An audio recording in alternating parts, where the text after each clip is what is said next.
D'abord, l'économie. Bonsoir Tatiana Mosso. Bonsoir. Les crypto-monnaies sont à la mode et l'Afrique s'y met. Elle aussi, les initiatives se multiplient, du Sénégal à l'Afrique du Sud, en passant par le Nigeria, des démarches individuelles ou de grandes entreprises.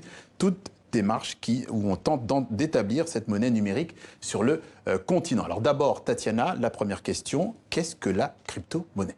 Alors, vous l'avez dit, c'est une monnaie virtuelle, c'est-à-dire que ces billets-là que vous voyez, qu'on utilise tous les jours, eh bien, dans le monde des crypto-monnaies, on ne les utilise plus. On utilise un téléphone portable ou alors son ordinateur pour pouvoir faire ses achats. Alors, on peut acheter de tout. On peut acheter un sac de riz, on peut acheter une voiture, à la seule condition, évidemment, que le vendeur soit équipé pour recevoir cette monnaie. Alors, c'est une monnaie qui a une utilisation particulière sur le continent, puisqu'elle sert surtout pour les paiements, les achats en ligne, par exemple pour payer ses factures, mais aussi pour les transferts d'argent, ce qui est courant sur le continent africain.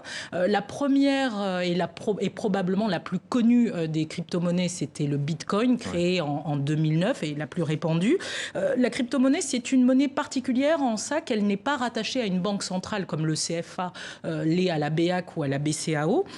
Et puis surtout, c'est une monnaie qui utilise la cryptographie, qui est un code numérique très complexe et qui, normalement, rend cette monnaie inviolable et qui fait en sorte que les transactions soient sécurisées et qui, du coup, empêche les contrefaçons. Alors en Afrique, cette crypto-monnaie est déjà utilisée fréquemment au Ghana, au Kenya et en Afrique du Sud pour des transactions. Au Sénégal, c'est le rappeur Akon qui se lance en créant sa propre monnaie. Alors effectivement, ce rappeur qui lance la crypto-monnaie Akon, voilà, sur un petit jeu de mots, on n'oublie pas le marketing. Et justement, cette monnaie, elle devrait voir le jour ce mois-ci au Sénégal. Et au passage, il crée une ville futuriste qui se veut une crypto-ville pour pouvoir utiliser cet argent-là.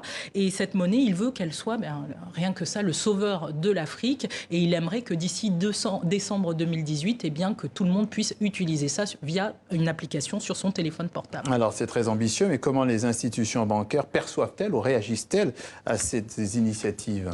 Alors sans surprise, elles sont plutôt dans l'incompréhension et puis très inquiètes aussi de cette arrivée, parce que ces crypto-monnaies, elles empiètent sur le rôle des banques centrales. On se souvient de l'exemple de Orange Money en mars 2017 au Sénégal. Orange Money qui s'est vu tout simplement suspendre ses transactions internationales par la BCAO. Une BCAO donc inquiète, elle est inquiète sur la question du contrôle des émetteurs et puis tout simplement sur la volatilité de cette monnaie. Donc qui est-ce qui régule, qui est-ce qui sanctionne cette monnaie qui ne passe plus par les banques centrales? Les institutions sont frileuses, ainsi que les États auxquels elles sont liées, donc les différents pouvoirs qui, eux, ne savent pas comment légiférer sur ces monnaies numériques. Un peu conservatrice. Alors, en filigrane de ces initiatives, il y a ce débat du maintien ou non du franc CFA. Alors, le maintien ou non du franc CFA, est-ce que ça peut être une alternative pour le chanteur Akon? Eh bien oui.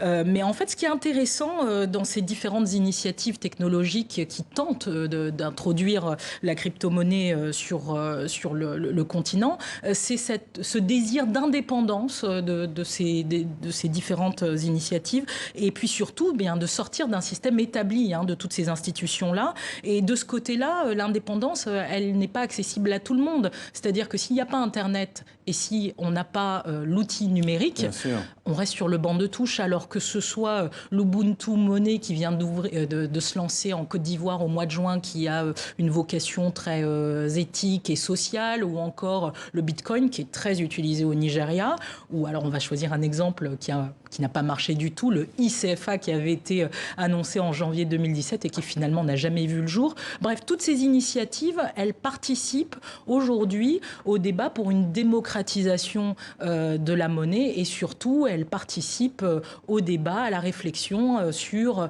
le questionnement de l'efficacité du dispositif monétaire ainsi que l'efficacité, le taux de bancarisation qui est faible en Afrique et évidemment l'accès au crédit. La crypto-monnaie décryptée par Tatiana Mosso. Merci à vous et donc...